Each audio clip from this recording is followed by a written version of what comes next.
আমি ওর প্রেমিক না, ওর সাথে আমার কোনো সম্পর্ক নেই। আমার একটা পরিচয় আছে, আমি একজন ফটোগ্রাফার।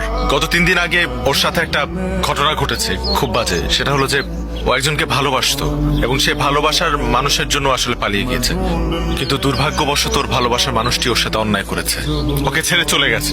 আসেইনি, একা দাঁড়িয়েছিল সেই মানুষটির জন্য। এবং ওই সিচুয়েশনে গত 3 দিন ও আমি ওনাদের বাসায় ছিলাম। ওনার বাবা মা আমাকে নিজের মেয়ের মতো করে রেখেছিলেন। আমারও সময়টার মধ্যে ফুল সাপোর্ট দিয়েছিলেন ওনারা।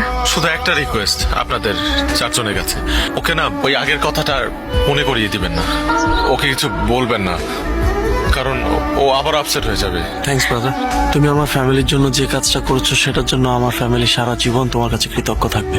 গত 3টা দিন আমাদের ফ্যামিলির উপর দিয়ে কি গেছে সেটা আমরা ছাড়া কেউ জানে না। তুমি না থাকলে জিনিসটা হয়তো আরো খারাপ হতে পারত। এটা তোমার বাসা মনে করবা। তুমি আজকে থেকে আমার